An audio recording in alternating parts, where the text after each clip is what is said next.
All right, so Chukwude is unavoidably absent, and I think I can maybe hazard the reason why. It's been raining, since early this morning in that part of Abuja. That's the part where we come from. So I'm sure he must have been caught up in the rains and all that. But of course, Victor and I are here. We'll begin with the newspapers. Daily Trust, you want to start? All right, let's begin with the Daily Trust. And the Daily Trust leads with this story. Tension heightens 48 hours to Osun election.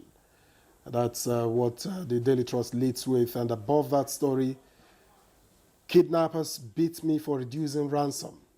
That's accredited to Kogi abductee. And its story is on page 10. 18 people die in Niger road crash. Page 8. Our player, Chinedu Ozo, is dead. That's according to Katsina United. And that story is on page 31. That's a sad one here. And to the other stories on the front page of the Daily Trust. Police arrest suspected kidnapper trying to withdraw ransom in Kwara. Page 6. Phantom Council reps panel keeps mum 7 days after last sitting. That's on page 8. And Nigeria meets OPEC quota on oil production.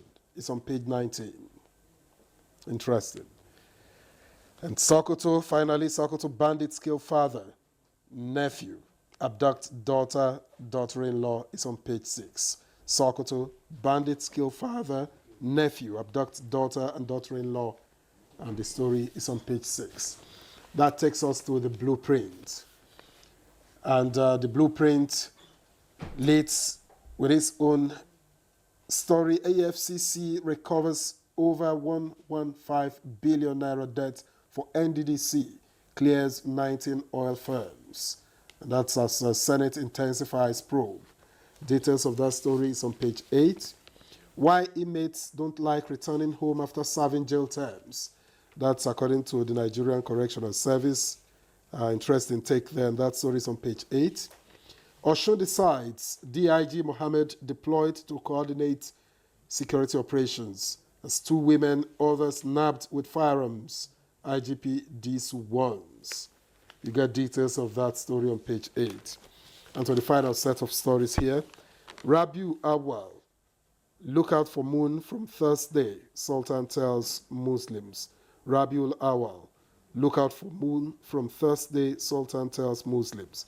Details on page 7. Governor Kwewolo appoints 4th Edo Subeb chair in 21 months. It's on page 13. Northern senators seek permanent solution to flooding in Niger.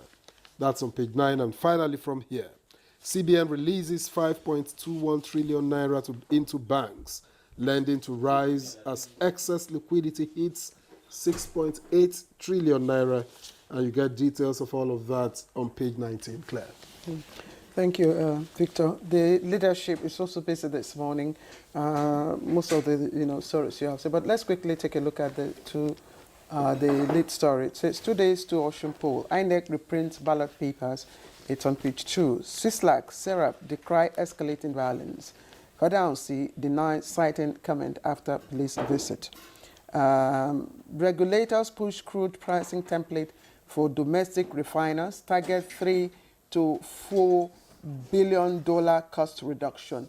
That story is on page 4. And just to take you a little above the nameplate now, ADC alleges plans to arrest Aregbesola over Osun election, and Shiruru flooding. Northern senators, of course, demand long-term solution. That's on page 2. Other trending stories. On page 15, women deserve more than 35% political representation. That's according to a minister.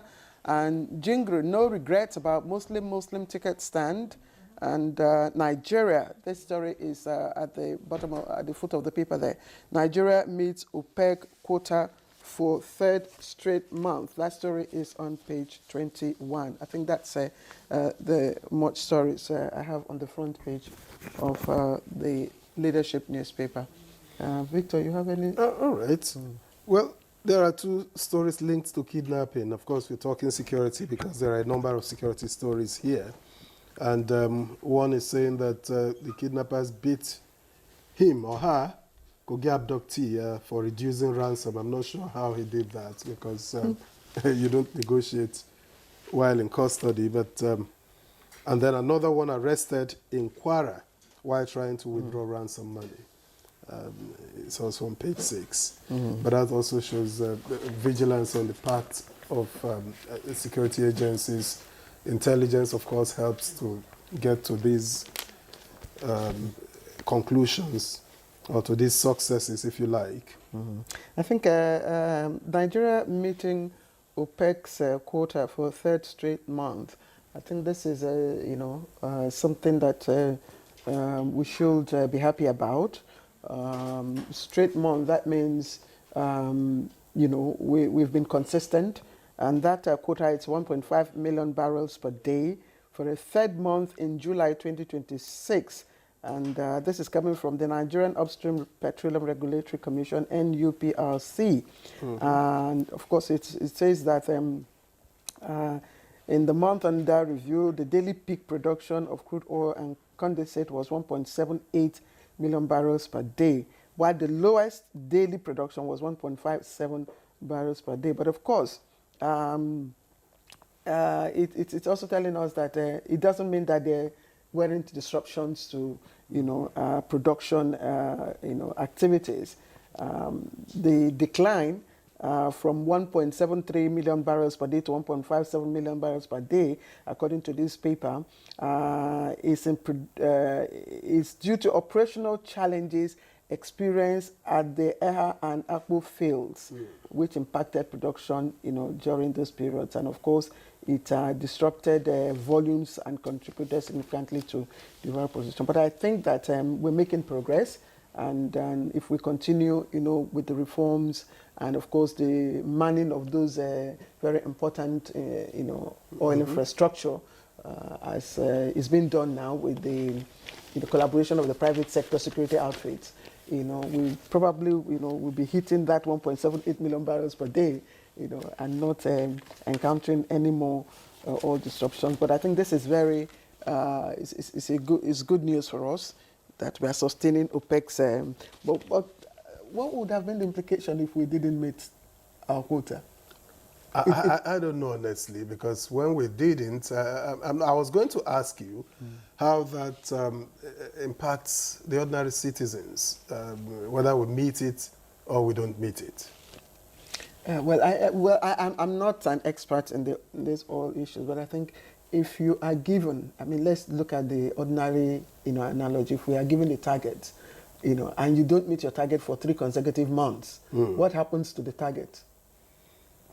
I don't know. It means you do not have the capacity, It speaks to capacity. Over time, yes, it speaks to capacity, but not capacity per se, because there necessarily would be factors militating against being able to deliver. Not because, there are, they do their assessment to know what you are capable of producing. Even now, is Nigeria producing the maximum that it can? I doubt. No, but we are making progress. And I think one thing we should take away from this review is the fact that whatever reforms, that have been put in place to stabilize, that sector, to provide security for the facilities, for the infrastructure, for the pipelines especially, to also prevent oil theft, and leakages.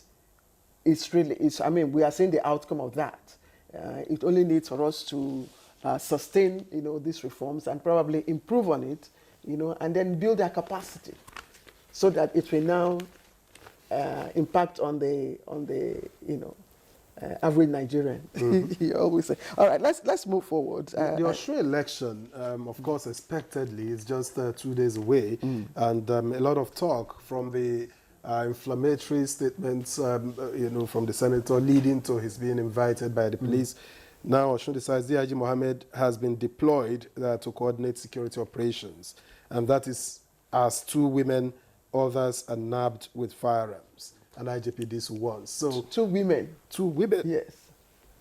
Two women. Who are those women? The question is, Who are those women? Are they And who are they working Are they for? security, officials? Where Of are course, they working? if they are, they won't say 2 women.